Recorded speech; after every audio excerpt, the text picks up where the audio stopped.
Hanggang bubong naman ang baha sa Kalasyaw sa Pangasinan, kaya meron ng mga nagbabalsa. Habang ang palengke sa Dagupan City, nakumistulang floating market.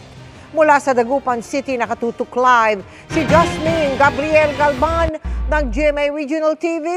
Jasmine. Mel, tuloy-tuloy ang monitoring ng PDRRMO sa mga major river system sa Pangasinan lalo pat may mga ilog ng umapaw na dahilan ng pagbaha sa ilang lugar sa probinsya. Halos umabot na sa bubong ng kainan na ito ang baha sa Barangay Lasip, Kalasyaw, Pangasinan. Pinasok ng baha ang daan-daang kabahayan sa barangay, kaya ang mga residente nagbabalsa na lang. Kaninang umaga, nirescue ng otoridad ang ilang residente sa barangay dahil sa lakas ng agos ng baha. Compared po sa nakaraang taon na baha, medyo mataas po ito at the same time, mabilis po yung pagtaas ng tubig. Sa monitoring ng Kalasyaw MDRRMO, umapaw na ang Marusay River. Sa ngayon, 17 barangay ng apektado ng pagbaha. May mga residenteng kasalukuyang nasa mga evacuation center. Sa ngayon po, naghahanda po yung ating tanggapan at ang buong lokal na pamahalaan po ng Kalasyaw. Magkakandak po tayo ng forced evacuation sa ating mga low-lying barangays. Baha rin ang dinanas ng mga bahay sa tabing ilog sa Dagupan City. Kabilang si Cheryl na ngayon lang daw pinasok ng baha ang bahay. Sobrang lalim kasi yung tubig ngayon. Di ko nga po alam kung paano ko i-rescue yung mga anak ko.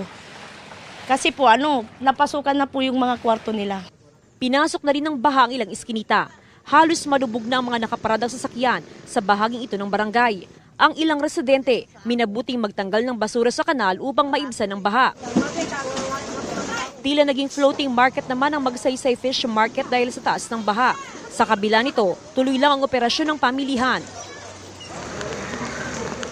Nagmistulang ilog naman ang kalsada sa Barangay Anolid sa Mangaldan. Lumulusong na sa baha ang mga residente na pupunta sa bayan. Mahigit 1,700 na kabahayan ang binabaha ngayon sa Barangay Anolid at posibleng madagdagan pa ito kung magtutuloy-tuloy ang buhos ng ulan dulot ng habagat.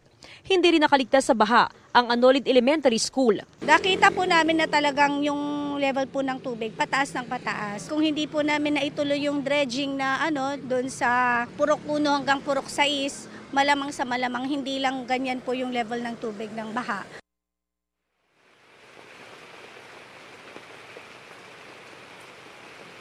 Mel, nakastandby ang mga rescue personnel ng PDRRMO, ganun din ang iba't ibang LGUs para agad makaresponde sakaling may mga rescue operation. Samantala, sa mga oras na tutuloy-tuloy naman yung forced evacuation na isinasagawa sa mga residente na nakatira sa mga low-lying area sa Kalasyaw, Pangasinan.